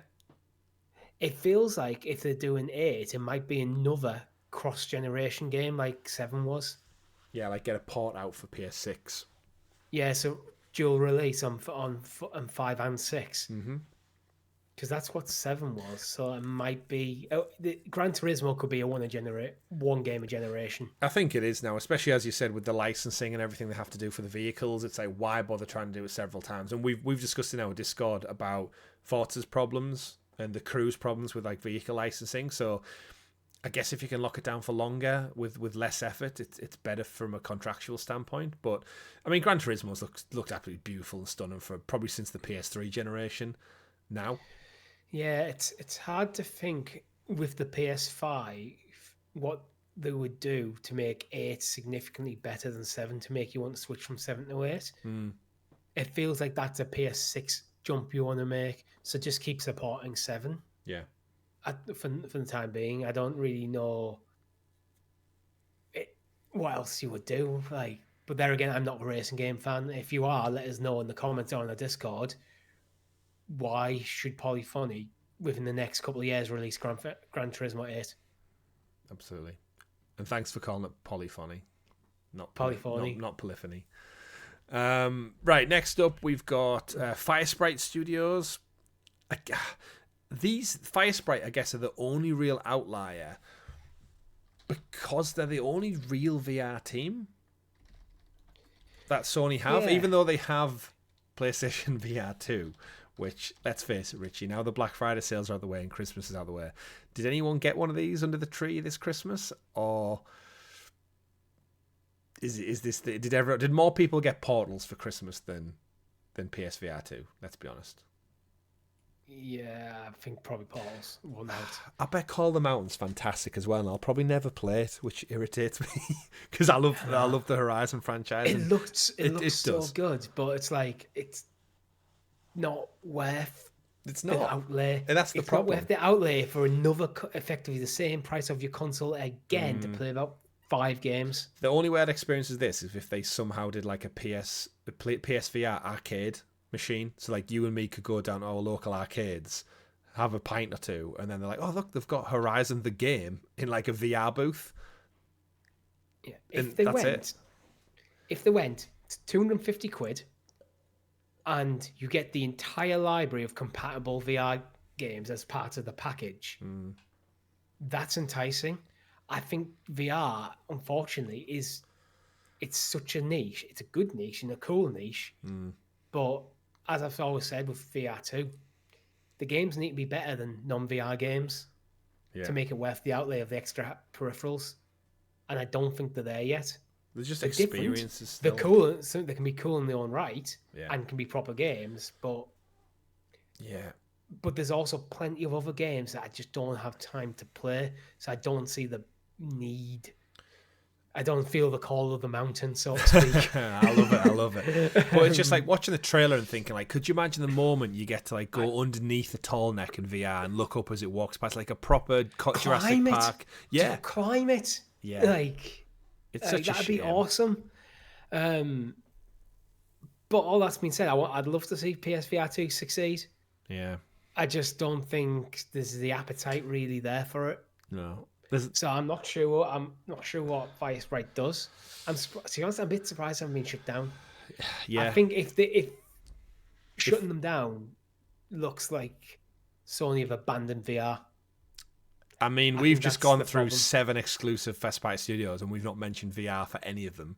That alone suggests that it's just going to be indie games coming out. I know they are brokering a deal with Apple and their headset, and we know we've got the PC adapter as well, so they're making efforts to make the hardware more open platform. But I think you're right. I think Firesprite's days are, as a VR exclusive studio, are potentially numbered. There was rumours about a Twisted Metal live service game they were purchased to work on, but Firesprite, similar to Firewalk, which we know got closed down after the epic failure of Concord, they're kind of just like treading on thin ice, I think. It depends. Sony could reimagine them to be a support studio. I think that's the most likely outcome. And we actually wish that of Firewalk, not Firesprite. Yeah. Firewalk, thinking they Concord did astronomically bad, but the game itself reviewed well and it looked great. So it's like you've got talent out the wazoo there. Like, why not just sprinkle them elsewhere within your first party? So who knows? Especially with them having like experience working with the Horizon IP. They could become a support studio for Guerrilla. So if Guerrilla have multiple projects, say they are working on an Horizon MMO and Horizon 3, and potentially Killzone, you got Firesprite who can like share some of the burden. Maybe Firesprite takes on the Horizon MMO stuff. Yeah. And it just, it works within the family rather than focus on its own game. Or they might just be working on the next, maybe a God of War VR. Yeah. That could be cool, actually.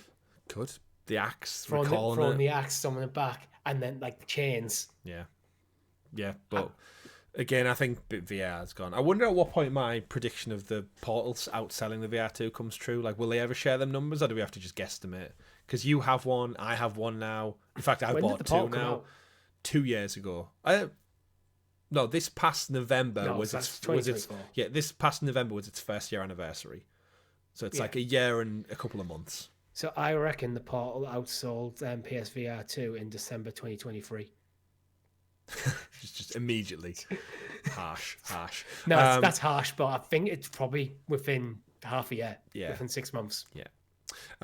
Speaking of outselling things, Media Molecule up next. Their last entry, of course, was the long in gestation Dreams, which was shown off at the PlayStation 4 tease. And then it took that damn long. We finally got it on PS5. It says the cat. But yeah, I don't know. Medium Molecule for me are one that I just think they're almost like vaporware at this point, because Dreams took 8, 9, 10 years, whatever it was, did nothing upon launch, didn't tickle anyone's fancy. Should have been a PC game. It should have been open source PC game, and people could have made all the coolest indie games, but they didn't do that. Ironically, never came. Dreams would do better now. Yeah. Now they're releasing, if a joint release PlayStation and PC, I think Dreams would do better now. Yeah, even now, I think Dreams as a platform would give the tools to people. Like, if you think like how good like Gary's mod and stuff and all the stuff you see for Bethesda games when they embrace the modders, I think this could have been huge.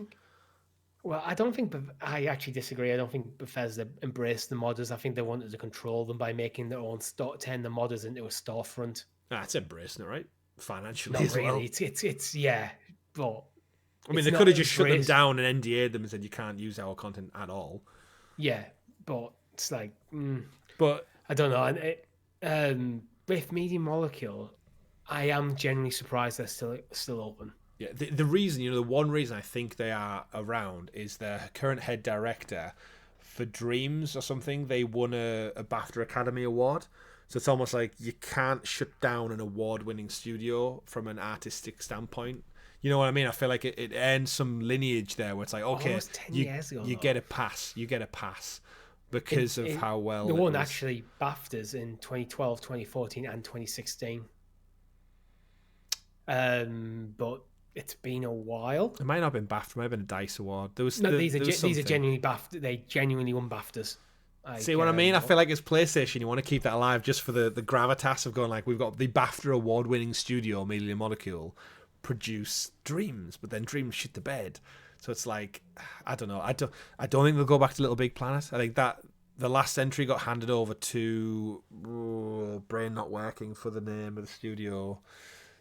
They're in Nottingham. They're based in Nottingham. I can't remember what they're actually called, but they made Run Sackboy, not Run Sackboy, Run. Little Big Sumo Digital. Sorry, Sumo Digital, based in Nottingham. Yeah. They did Sackboy's Big Adventure, which was the PS5 launch game, which was a fun little 3D platformer. But I think that IP's now lost all its shine. Where if Media Molecule put out a brand new Little Big Planet 4, I don't think it would get anywhere near what they wanted to do. Which is where I think they're going to do a new IP. It's going to be okay, and I think the reality is in the world we live in now with PS5, it's a long distance from the creativity PS3 saw with the likes of Little Big Planet. I think there just isn't a desire for that type of game anymore. Yeah, I think Dreams kind of proved that point where was a creator as well. We played on there. Where there was a hot moment where everyone was trying to produce these games that make games. And other than Roblox, every single one of them failed. Yeah. Missed the boat. It might be others that still exist, but you don't really hear about them. So I really don't know where they go. I'm guessing that they're working on something, because otherwise it does feel like they would have been shut down. Dreams VR. Oh, that would be No, they've said they have confirmed it's a new IP, but that's again why we don't really know. It's not going to be Little Big Planet. It won't be Dreams, but what? Who knows? I just hope they don't go like, oh, we're so about creativity and empowering the players, and they try to do something that's not just a video game. Just, you know what? Go back to your roots and make a video game. Tearaway on the Vita was fantastic. Little Big Planet was fantastic, and then you branched out and made all these, like I said, games. Make games. It's like just you make one yourself, for God's sake. Make a video game that has creative elements and part of the gameplay. Yeah. Go back to what you did well. I think when we look at, I think Media Molecule could make something great, similar to It Takes Two. Like, I feel like they have that like vibe to them, but they just need to make an actual game and stop making games. Yeah.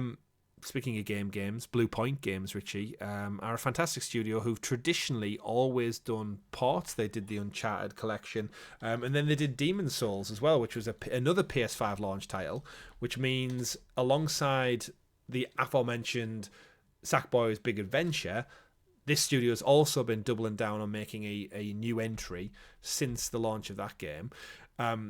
Looks gorgeous for a PS5 launch game. I think it holds up beautifully. It sold really well. It reviewed really well. Then Bluepoint were acquired by PlayStation, so they became first party. And they tweeted out, or it was in a press conference or something, a good many years ago now. They're working on a original story. So not original IP, original story, which could mean new IP, but this led people thinking, well, it's not going to be a follow-up, it's not going to be Demon's Souls 2, although that would be the obvious choice, it seems. Yeah. Again, back to the Ben conversation, I think these are primed to do an Uncharted entry. They did the 3 remastered, they know the layout, they've worked thoroughly on a Naughty Dog game, but I guess they don't have the proven chops of writing a new story, but then that's what they've been given. So I don't know, where would you put them? Do you want Demon's Souls 2? Do you want a new entry in? These guys could do the Bloodborne sequel. I was going to mention Bloodborne. Personally, I don't want a Demon's Souls 2 or Bloodborne 2, but they wouldn't be bad choices for Bluepoint to be working on. Mm-hmm. Again, they cut the chops a bit. They've shown they can handle that kind of IP with Demon's Souls. Did very well for them. I feel this is where I want Uncharted, actually. Right. Talking before, I said Neil Druckmann from Naughty Dog probably has the outlines of stories. If it is a new story, maybe Bluepoint become the new Uncharted people, because it feels that I can't see Sony wanting to let that IP go. And they'd be fools not to. In the world where Tomb Raider's not bad and Indiana Jones is first person, like there's a gap. There's such a gap, and Naughty Dog teed it up so well. It needs a new home, so it's either Bend or Bluepoint should be working on it. The next Uncharted game, whether it's Lost Legacy style, whether it's Uncharted 5, whatever that game is, I think it's Bluepoint.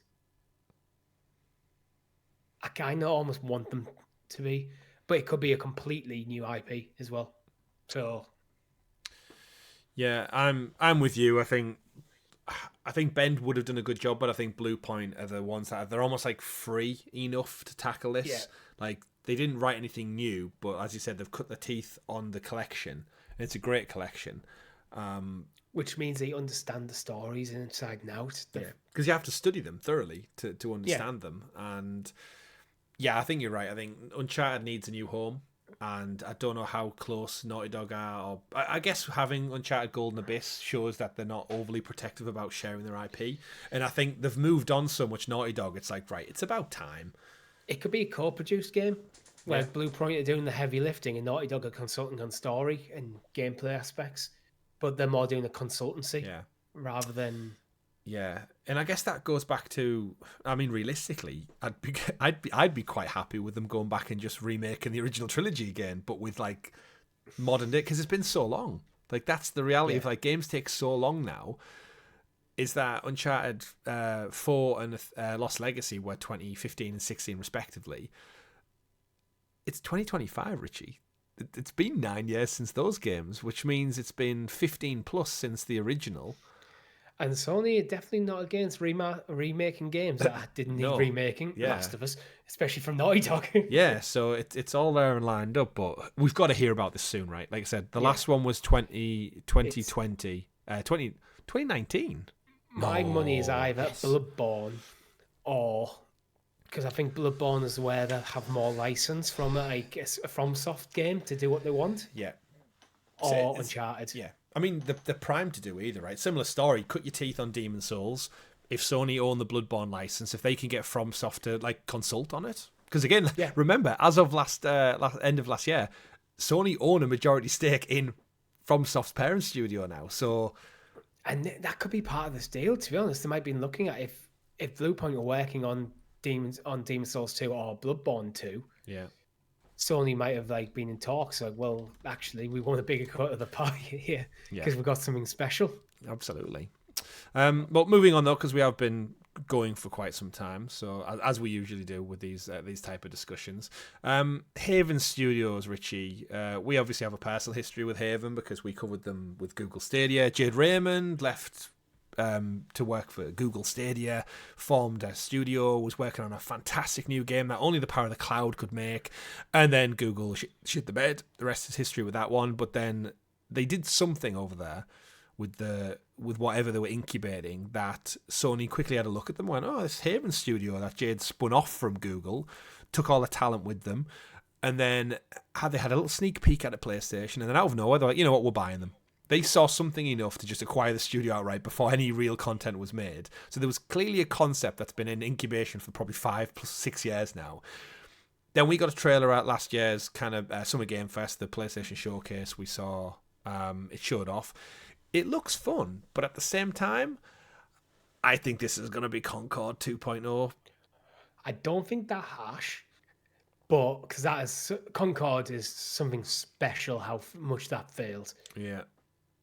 I don't think this is doing what they did. I think they may have jumped the gun with buying Haven because this was around the time they were pivoting to more games as a service stuff.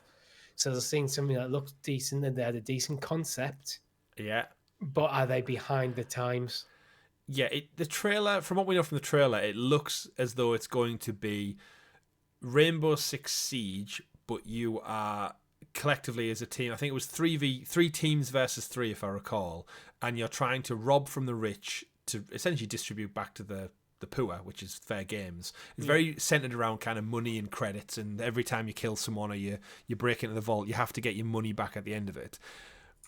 But at the same time, I think it runs the risk of having that Fortnite stink on it, where it's like everything's a cool bright neon pink skin and everyone has fluffy cat ears and we're all shooting each other, and you're only, when we struggled playing X-Defiant, where it's like you die every 35 seconds because you're just not good enough. Yeah, there's no story. It's just like loose threads of like, oh, he's a cool crypto hacker and he's someone who's a weapons expert with lasers and drones, and it's like the Watch Dogs problem as well. It's like the future tech thing is cool, but you risk almost making it too contemporary, where it's like, yeah, no one gives a shit about this. It's not Cyberpunk cool. It's not Matrix cool. You just stuck somewhere in the middle where you splash neon paint over everything, and no one gives a shit because it all looks the same.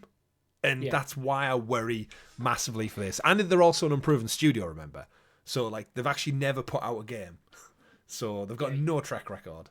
You're making a game with a lot of things that appeal to like a younger audience who don't care about your new game because they're playing Fortnite and they're playing Call of Duty and they're playing Minecraft. They're playing Minecraft and stuff that already exists, and you haven't given them a reason to jump over.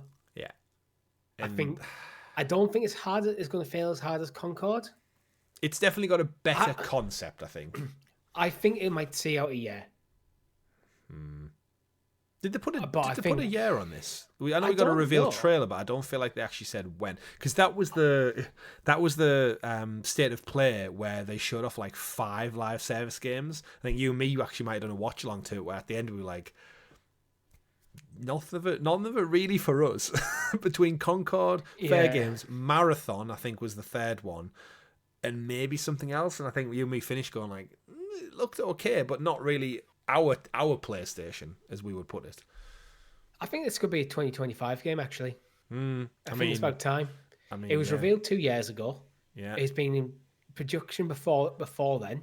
Yeah, surely it's time. Surely. And the only thing that so far I'm predicting for 2025 is Ghost of Yotei. So they probably need something else. Yeah. Again, if Xbox are looking to get a game out every quarter, PlayStation need to keep up with maybe like at least 3 a year. You would expect. I think this could be a summer game. Yeah, I think summer's probably about the right time. With Ghost of Yotei taking the winter. Yeah, but what's coming at the start of the year? God knows. We'll see. Well, exactly. Moving on to probably one we can get over quite quickly, which is Insomniac. Because we know the rate they put out games is, I wouldn't be surprised if they suddenly went, oh, you guess what's coming out this autumn? We've had Spider-Man 2 as the last entry, but thanks to the massive leaks and hacks, we know quite a lot about what their pipeline looks like.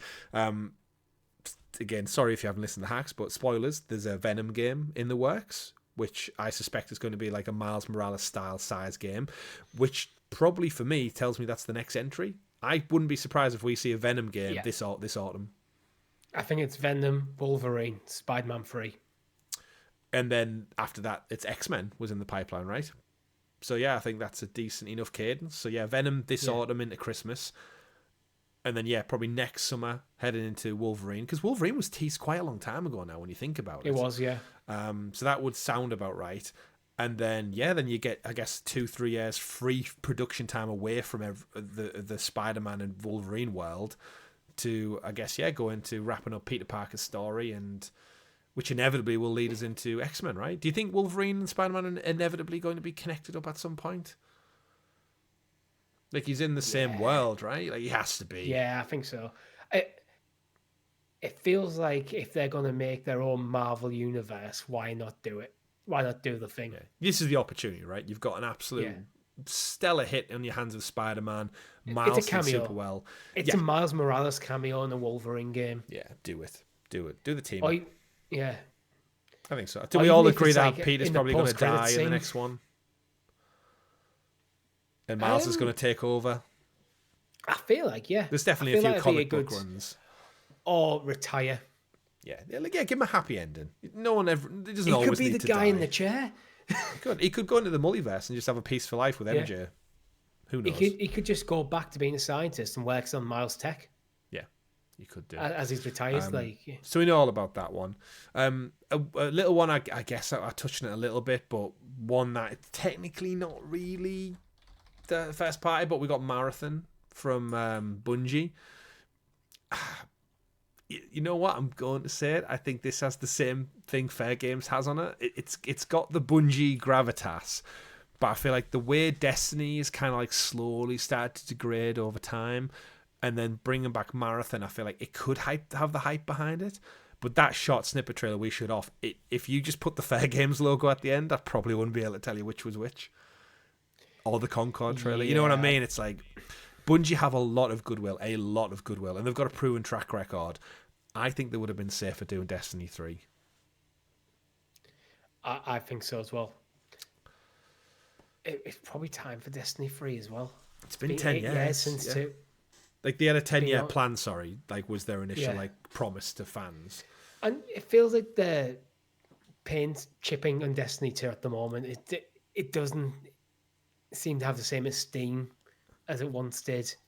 It feels like it's coming to an end of that cycle for Destiny 2. Well, again, your 10-year... Maybe this is the point of Marathon, to have something between Destiny entries. Yeah. Just a bridge. So we'll bring out Marathon, another games as a service, but then we're moving on to Destiny 3. Yeah. And there is that reality where over 10 years and then probably, 6-7 years for the original Destiny, your audience who've been playing Destiny from the beginning, you're talking 15 to 20 years later in their lives. So everyone who had all that free time we spoke about at the beginning of the show of like a 20-something-year-old with all the money and time in the world, staying up till 3-4 o'clock on the grind for a raid, they all now have probably kids, families or jobs, or they're in bed a little bit earlier than maybe beforehand. Like they can't keep coming back for time and time again. Wasn't the 10-year roadmap for Destiny related to Destiny 1, then they brought up Destiny 2? Because it's 11 years now. It's come up to 11 years since Destiny 1. No, possibly. It's been a while. I've played both. That kind of 10-year roadmap might have just literally come to an end. So then Marathon's the next game they're bringing back. Yeah. Maybe we don't get a Destiny 3. I think it needs... Maybe. I think they should, because I think the best thing they can do for the Destiny as a franchise actually is a Destiny 3 to give players a new jumping in point. Yeah. Because remember when we jumped into Destiny 2, it was like, there's so much stuff and the game doesn't, because they've changed it, the level, they got rid of the leveling up system, then they changed things, and they got rid of some of the stories, so you just dropped into the hub world and they're going, what do I do? How do I play this game? Shoot. Yeah. It's a bit overwhelming for new players, which means that your player base is only going to degrade over time. So I think a fresh starting point is probably right.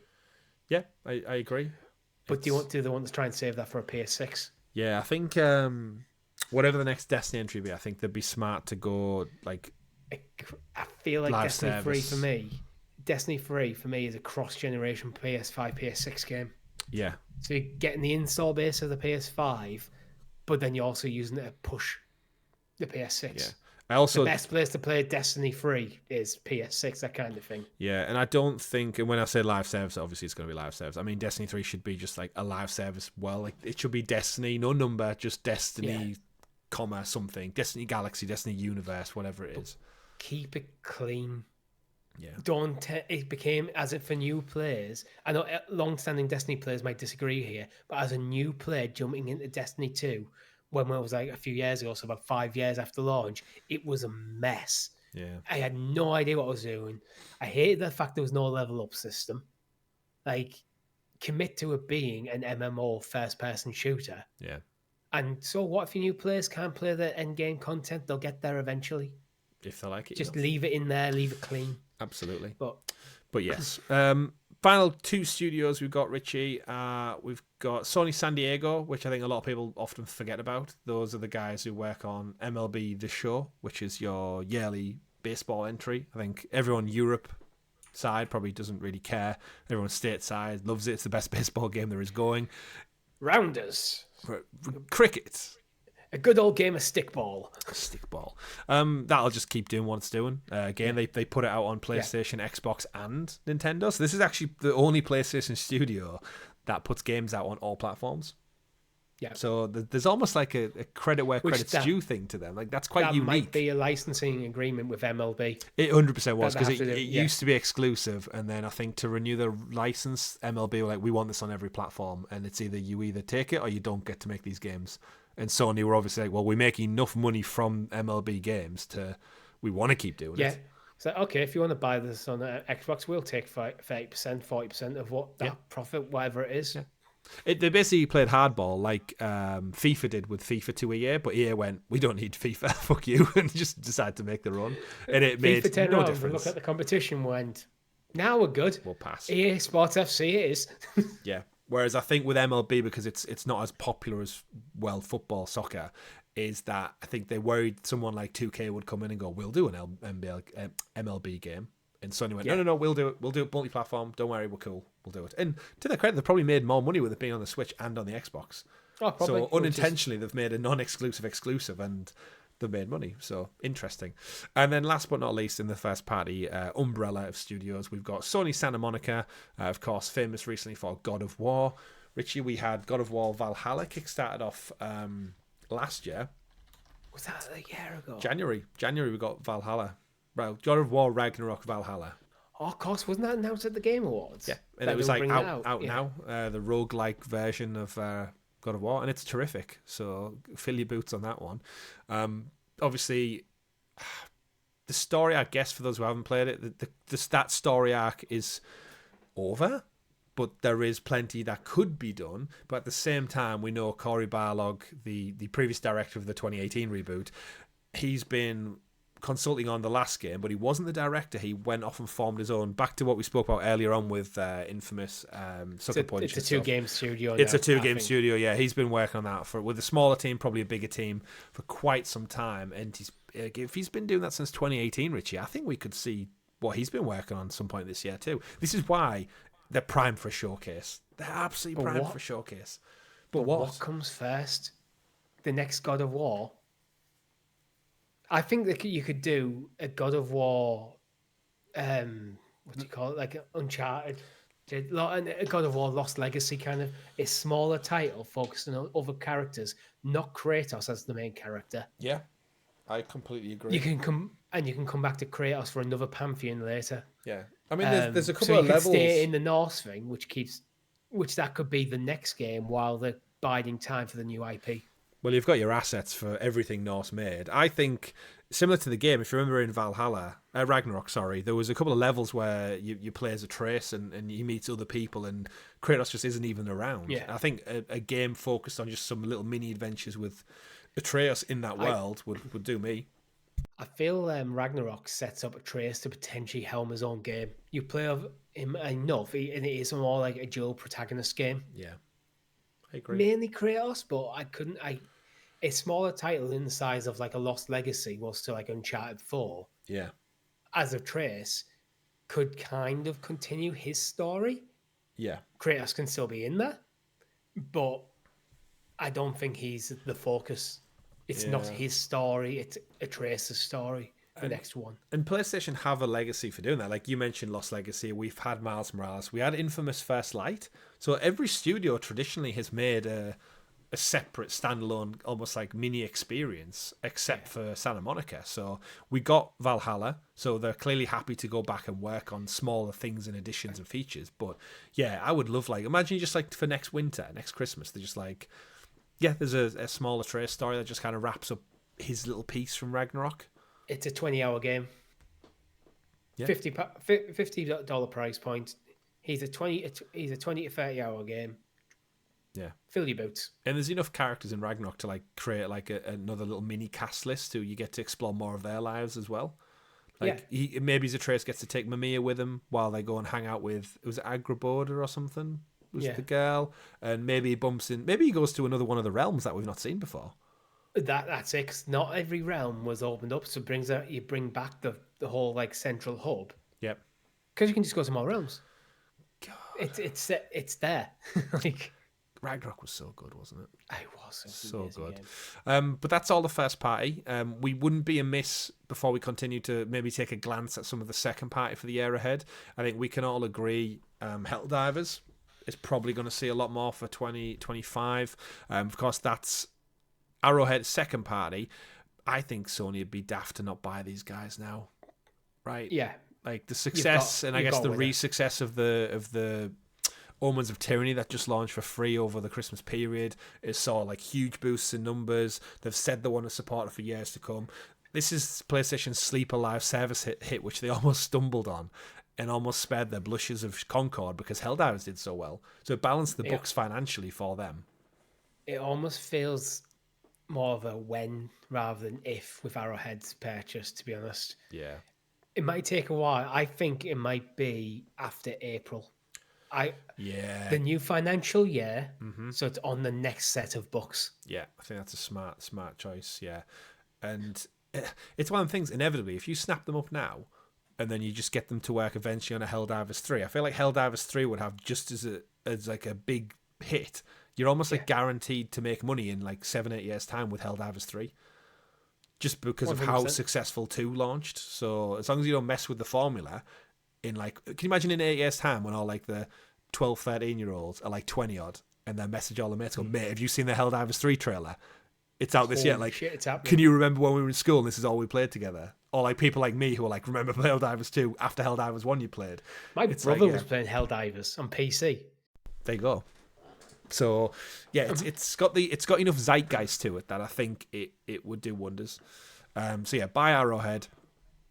Get them in the bank. Like again, if you're going out there and buying like Firewalk and Firesprite, I feel like Arrowhead have done more than enough to like be a solid acquisition. You've worked with them on 2 exclusive games now. You've seen huge surprise success in the recent one. Just put a ring on it. The only thing is that appetite has to be there for both parties. Yeah, that's true. Yeah, it's not a guarantee.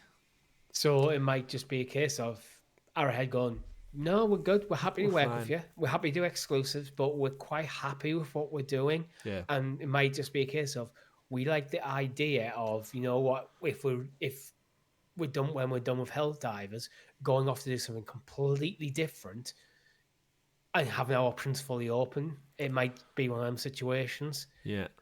Or maybe it might just be a case of quibbling over the size of the bag of money. Like, yeah, just lock them down. You don't know. It's like... Absolutely not. Did you see the news this week? It was the studio head tweeting out over New Year and Christmas.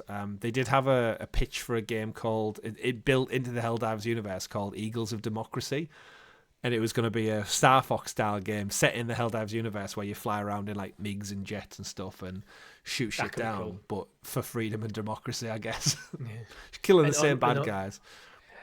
Like, you don't get many on rails shooters anymore. You don't. But you know what that tells me?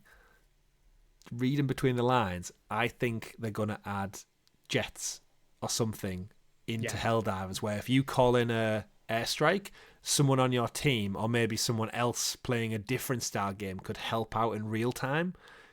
I just think it's almost like too perfect of a match. I could see us watching a trailer at next year's Game Awards for Helldivers 2 Eagles of Democracy, and it's a whole new expansion that's a different vehicle type, a different way to play, but in the Helldivers world. I think it's almost a different game mode type. Yeah. So instead of a different drop-in, you could, like Star Wars Battlefront. Yeah. You had some space battles and you had some ground battles. Different phases. And you had some combined. Yeah. Well, I mean, imagine like if you had a power-up where you could just like go, right, and now I'm calling in a fighter jet, and now you take control of the fighter jet for a few minutes. Yeah. To clear out. Well, I mean, the way Helldivers are set up is, obviously you've not played it, but you're on your mothership above a planet's orbit, and you basically get into your little hell pod. You pick your layout, you pick your weapons and stuff, your stratagems, and then you launch down in the pod into the ground, and then you're there. You're in the world. You start your mission. All they would have to do is go, when you come out of hyperspace into that planet's orbit, they go, we can't land yet because there's a fleet of the enemy waiting above the planet. We need to take them out before we're able to land. And then you get an option to do shuttle runs in this Star Fox style game instead. And it's called Eagles of Democracy. It writes itself. Do it. And if you want to support the game for the many years to come, you can't just keep doing the same content. You need to mix it up a bit. So yeah, I think it should be great. So yeah, what you're doing. And then the last one I guess we know about, Richie, we definitely can't miss out. And that's Death Stranding 2.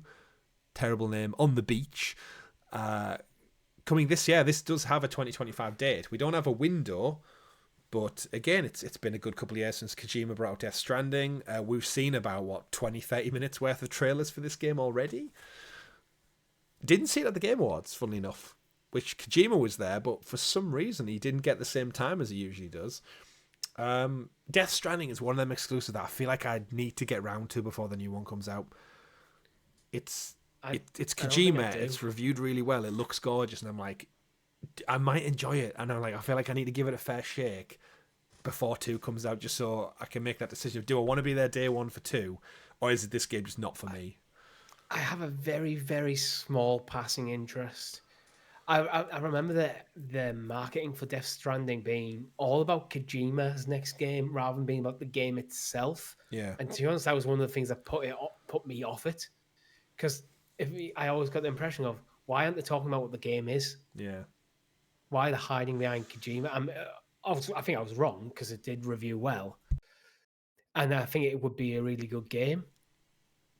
But I have still yet to see any real reason to play either of these games. They just look weird. Yeah. You know, when somebody I just feel like it looks weird for the sake of being weird. That's Kojima, right?